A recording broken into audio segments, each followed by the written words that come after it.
আপনারা দেখছেন TVN24 news network. সবশেষ আপডেটে স্বাগত জানাচ্ছি আমি আব্দুল আল মামুন। আমেরিকা ও ইরানের মধ্যকার শান্তি আলোচনা অচল অবস্থার মুখে পড়ায় জ্বালানি বাজারে নতুন করে অস্থিরতা তৈরি হয়েছে। এর প্রভাব পড়েছে সরাসরি পাম্পে। আমেরিকায় গ্যাসোলিনের দাম 4 বছরের মধ্যে সর্বোচ্চ পর্যায়ে পৌঁছেছে। একই সঙ্গে আন্তর্জাতিক তেলের দামও ধারাবাহিকভাবে বাড়ছে, যা বৈশ্বিক অর্থনীতিতে নতুন চাপ তৈরি করছে।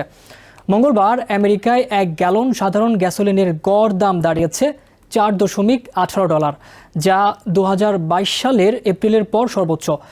একই দিনেই দাম বেড়েছে 1.6%, যা এক মাসের মধ্যে সবচেয়ে বড় বৃদ্ধি।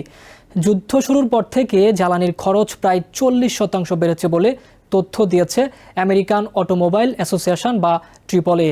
শুধু গ্যাসোলিন নয়, ডিজেলের দাম আরও দ্রুত বাড়ছে। মঙ্গলবার ডিজেলের গড় দাম ছিল $5.46 প্রতি গ্যালন, যা যুদ্ধ শুরুর পর থেকে প্রায় 45% বৃদ্ধি। তেলের দামের এই উত্থানের পেছনে মূল কারণ হরমুজ প্রণালী ঘিরে অচলাবস্থা।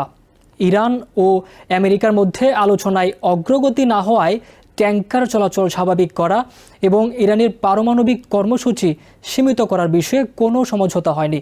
ফলে বাজারে অনিশ্চয়তা আরও বেড়েছে।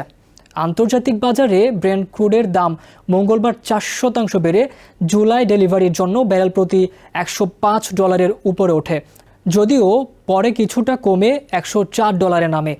গত এক সপ্তাহে ব্রেন্টের দাম প্রায় $10 বেড়েছে এবং ফেব্রুয়ারির শেষ দিকে যুদ্ধ শুরুর আগের তুলনায় এখনও 40% বেশি বাড়তিতে রয়েছে। অন্যদিকে আমেরিকার বেঞ্চমার্ক ওয়েস্ট টেক্সাস ইন্টারমিডিয়েট বা WTI ক্রুডের দাম 5% বেড়ে জুন ডেলিভারির জন্য প্রায় $101 পৌঁছেছে।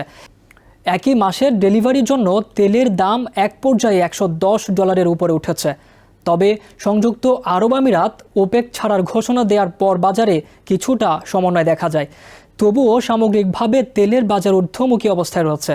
এই পরিস্থিতিতে বিনিয়োগকারীরা সবচেয়ে বেশি নজর দিচ্ছেন হরমুজ প্রণালীতে জাহাজ চলাচল বিঘ্নিত হওয়ার দিকে। ইরান ও ওমানের মাঝের এই সৌর পথ দিয়ে সাধারণ সময়ে বিশ্বের মোট তেলের প্রায় 1/5 পরিবাহিত হয়। ফলে এখানে যে কোনো অচলাবস্থা সরাসরি বৈশ্বিক সরবরাহকে প্রভাবিত করে। শেয়ার বাজারে এর প্রভাব মিশ্র। আমেরিকার S&P 500 সূচক মঙ্গলবার 0.6% কমেছে। বিনিয়োগকারীরা এখন বড় প্রযুক্তি কোম্পানিগুলোর আয় প্রতিবেদন এবং ফেডারেল রিজার্ভের সুদের হার সংক্রান্ত সিদ্ধান্তের দিকে তাকিয়ে আছেন। এশিয়ার বাজারেও মিশ্র চিত্র দেখা গেছে। দক্ষিণ কোরিয়ার কসপি সূচক সামান্য বেড়েছে, তবে জাপানের নিক্কেই 225-এ সূচক 1% কমেছে। ব্যাংক অব জাপান সুদের হার অপরিবর্তিত রাখলেও কিছু নীতি নির্ধারক যুদ্ধজনিত মূল্যস্ফীতি মোকাবেলায় হার বাড়ানোর পক্ষে মত দিয়েছেন। ইউরোপেও শেয়ার বাজারে চাপ দেখা গেছে। স্টক 600-এর সূচক 0.5% কমেছে।